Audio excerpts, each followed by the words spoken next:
Hello प्यारे दोस्तों, सोमेन नाथ YouTube channel में आप सभी का स्वागत है। और देखिए, कोई क्लिक बेट थंबनेल का धोखाधड़ी नहीं, जो ओरिजिनल न्यूज़ है वही न्यूज़ देते हैं। अगर आपको अच्छा लगता है चैनल तो सब्सक्राइब कीजिए, वरना नहीं। देखिए, यहाँ पे बंगाली पे लिखा है हुआ है, लेकिन मैं हिंदी में इसको थोड़ा आपको लोगों को बताना चाहूँगा कि लेटेस्ट जो न्यूज़ मिल रहा है उसमें कलकत्ता का जो बुक फेयर होता है, यानी कि आप लोग जानते ही हैं कि ये बुक फेयर इंटरनेशनल है, और ये इंटरनेशनल बुक फेयर इसको भी पीछे लिया जा रहा है। इसका मतलब इसका जो डेट था पहले, अभी उसका डेट चेंज करके उसको बाद में करने की सोचा जा रहा है। तो चलिए देख लेते हैं क्या न्यूज़ है। तो बंगाली में इसको कहते हैं नतून करे एकाधिक देशे लॉकडाउन, यानी कि बहुत सारा जो कंट्री है उसमें लॉकडाउन हो गया है। इसके बदले में कलकत्ता का जो इंटरनेशनल बुक फेयर है उसको भी पीछे लिया जा रहा है।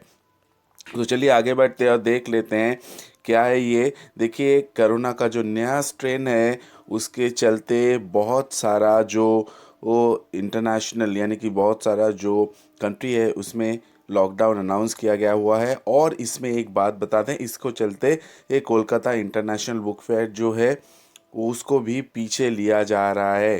तो इसके साथ हम ये सोच सकते हैं क्या कि देखिए, इंडिया में जो है अभी भी ये स्ट्रेन उतना ज़्यादा कुछ इफ़ेक्टिव नहीं हुआ है। लेकिन इसके चलते ये जो दौर चल रहा है इसके चलते क्या होगा अगले इंफॉर्मेशन, यानी कि जो एजुकेशन सेक्टर में इसको कैसे ये इफ़ेक्ट, इसको इसका इफ़ेक्ट पड़ेगा।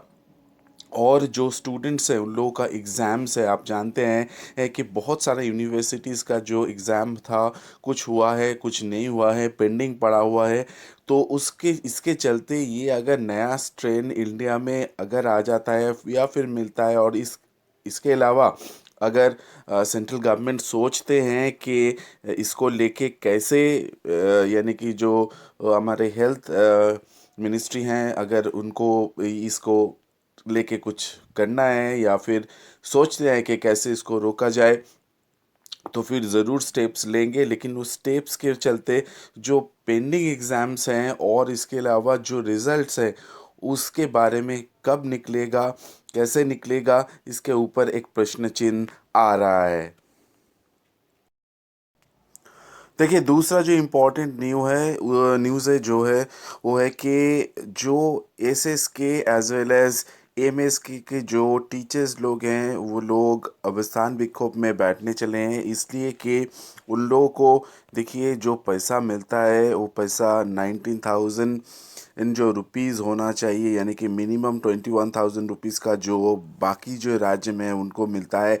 यहाँ पे सिर्फ उन लोगों को 13,000 मिलता है, इसलिए वो लोग, और इसके अलावा बहुत सारा अदर फैक्टर्स है जैसे कि प्रोविडेंट फंड, और उसके बाद ग्रेचुइटी, या फिर अगर कोई किसी के मौत हो जाता है नौकरी करते करते, तो उसके फैमिली के कोई एक को नौकरी देना, या फिर सोशल सिक्योरिटी कुछ भी नहीं है और ये कॉन्ट्रेक्चुअल में काम करते हैं। तो ये सब लोग अभी विक्षोभ में बैठ जाएंगे। और ये एकदम लेटेस्ट न्यूज़ मैं दे रहा हूँ, आज ही के दिन देखिए आया हुआ है 27 दिसंबर 2020।